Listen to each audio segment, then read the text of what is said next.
19th century, Koreans are battling a Japanese invasion. Hai guys, di zaman dahulu berbagai jenis senjata diproduksi untuk tujuan tertentu. Salah satunya fungsinya adalah berperang melawan musuh dan melindungi diri, juga mempertahankan wilayah.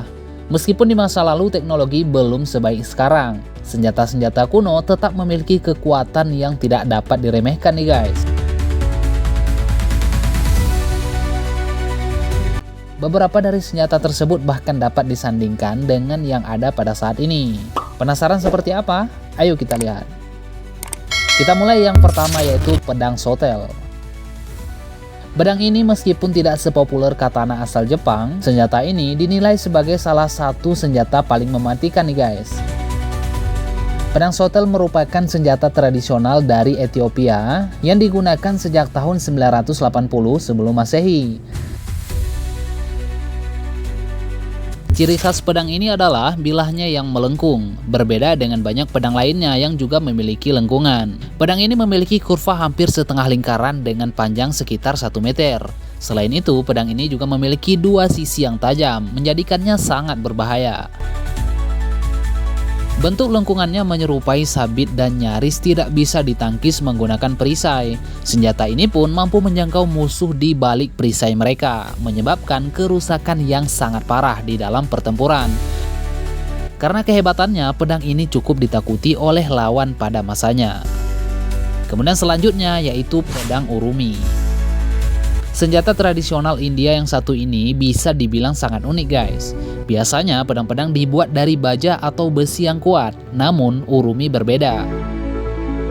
Benda urumi yang berarti pedang melengkung adalah senjata tradisional yang berasal dari daerah Kerala di India Selatan. Yang menarik, senjata ini tidak memiliki bilah keras seperti sebagian besar pedang yang lain. Sebaliknya, urumi panjang dan fleksibel, menyerupai cambuk, karena bahan baku besi yang digunakan untuk membuat urumi sangat tipis, seperti kertas. Pedang ini sangat mudah ditekuk dan diayunkan. Selain itu, urumi hadir dalam berbagai panjang. Urumi yang terpanjang bisa mencapai ukuran orang dewasa atau hampir 2 meter, dengan desain yang panjang dan fleksibel. Urumi dapat digulung dan diikat di tubuh, mirip dengan cara memakai ikat pinggang saat tidak digunakan. Berkat bentuk dan cara penggunaan yang menyerupai cambuk, senjata ini memiliki kelebihan jangkauan yang lebih luas dibandingkan pedang biasa. Bahkan, urumi dapat menyebabkan luka pada lawan meski mereka menggunakan perisai. Di daerah asalnya, urumi adalah senjata yang diajarkan kepada para praktisi Kalaripayattu, seni bela diri tradisional India yang sudah ada sejak sebelum Masehi. Selanjutnya itu senjata wacha. Sebelum populer senjata rudal yang ada sekarang, Korea ternyata telah memiliki jenis senjata yang serupa nih guys. Senjata tersebut adalah wacha atau panah roket yang digunakan oleh dinasti Joseon antara tahun 1392 hingga 1897. Wacha terdiri dari gerobak roda 2 yang memiliki lubang pada papan, di mana kelodan atau roket panah dimasukkan. Wacha memiliki kemampuan untuk menembakkan 200 roket dalam satu kali tembakan, dan masing-masing panahnya bisa memiliki panjang lebih dari 1 meter lebih. Karena senjata wacha inilah yang membuat pasukan Korea khususnya di era dinasti Joseon sangat ditakuti oleh musuh-musuh mereka. Kini wacha dapat dilihat di berbagai museum serta taman nasional di Korea. Kemudian selanjutnya senjata patu. Mungkin ketika pertama kali menjumpai benda ini, kamu akan berasumsi bahwa ini adalah pentungan. Namun, benda ini sebenarnya merupakan senjata kuno yang dikenal dengan nama patu. Patu merupakan senjata dengan bilar datar dan memanjang, dilengkapi ujung yang cukup runcing guys. Nama patu sendiri berarti menyerang, memukul, atau menaklukkan. Dalam konteks ini, serangan yang dilakukan adalah dorongan horizontal yang tajam langsung dari bahu yang ditunjukkan pada lawan. Patu sendiri terbuat dari batu hijau, kayu, dan bahkan menggunakan bahan logam untuk senjata ini. Umumnya, patu akan dilengkapi dengan lubang di pegangan yang dirancang khusus untuk menempatkan sebuah tali pegangan nih guys. Kemudian pisau kerambit. Nah, senjata yang satu ini sempat terkenal karena sering digunakan oleh beberapa pendekar Minangkabau. Pisau genggam kecil yang berbentuk melengkung ini berasal dari daerah Minang, ya Indonesia pastinya, dan dinamakan kerambit. Senjata ini tergolong berbahaya karena bisa digunakan untuk menggores dan merobek bagian tubuh lawan dengan cepat tanpa terdeteksi.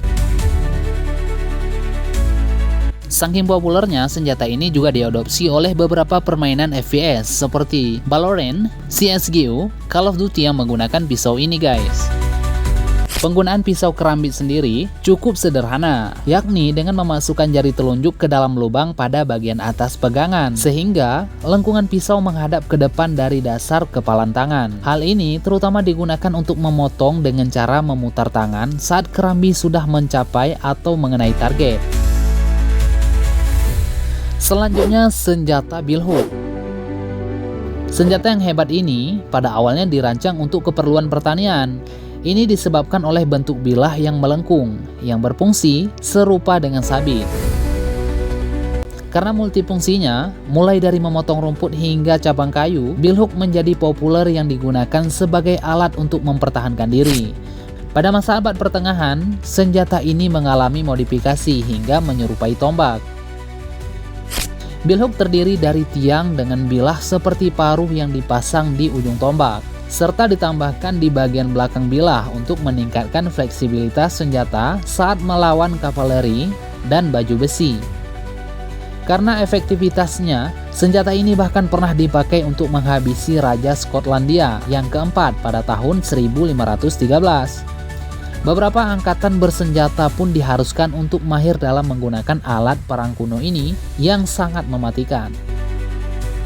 Selanjutnya, pisau katar. Senjata tradisional yang satu ini pun tidak kalah mematikan guys. Senjata kuno asal India ini dikenal karena memiliki mekanisme yang mematikan. Ini adalah pisau katar. Jika dilihat sekilas, tampilannya mirip dengan pisau balati dengan satu bilah saja. Namun cara memakainya berbeda. Pisau katar dirancang dengan pegangan yang menyerupai huruf H, dan cara menggunakannya adalah dengan cara menggenggam. Berbeda dengan pedang. Oleh karena itu, cara penggunaan senjata ini sangat bervariasi. Senjata ini memungkinkan penggunanya untuk melakukan serangan menggunakan teknik bela diri, terutama dalam bentuk pukulan. Tidak seperti senjata pedang yang digunakan dengan cara diayunkan, katar lebih memilih gerakan tangan yang menyerupai pukulan atau tinju. Selain itu, terdapat juga senjata bernama jamadar, yaitu jenis pisau katar yang memiliki 3 mata pisau. Desainnya mirip dengan gabungan antara tombak dan gunting. Meskipun tampak aneh, justru inilah yang membuat jamadar sangat berbahaya dan lebih mengagumkan. 3 mata pisau unggulan ini dapat menembus baju besi saat menyerang lawan. Selanjutnya, Mancasher. Di masa lalu, tentara berkuda sering menjadi masalah besar bagi musuh. Selain sulit dijangkau karena posisi mereka di atas kuda, pasukan berkuda juga mampu dengan cepat menghancurkan formasi lawan. Karena alasan itu, senjata yang dirancang khusus untuk menetralkan pasukan berkuda pun muncul. Senjata tersebut adalah Mancasher. Sesuai namanya, Mancasher digunakan untuk menarik musuh berkuda dan menyeret mereka ke tanah agar mudah dibunuh. Senjata ini sangat populer di Eropa pada abad ke-18. Senjata ini terdiri dari tiang yang dilengkapi dengan 2 cabang. Masing-masing cabangnya memiliki bentuk bulat dengan pintu pegas di bagian depan. Ini menciptakan kutub yang efisien yang memungkinkan cincin masuk ke leher atau kaki seseorang dan membuat korbannya terjebak guys. Kemudian jebakan caltrop. Sebelum munculnya jebakan dengan bahan peledak, dahulunya sudah ada senjata kuno yang sangat efektif untuk menjebak dan menyakiti musuh nih guys. Senjata ini disebut dengan caltrop. Caltrop adalah senjata anti personil yang terbuat dari beberapa paku atau duri yang diatur sedemikian rupa sehingga selalu ada satu sisi yang menghadap ke atas dan stabil. Caltrop berfungsi sebagai ranjau darat pada konflik masa lalu. Ada berbagai variasi bentuk caltrop ini guys. Bahkan ada caltrop yang ujungnya tajam dirancang menyerupai kail pancing, sehingga memberikan rasa sakit yang luar biasa ketika dicabut sembarangan.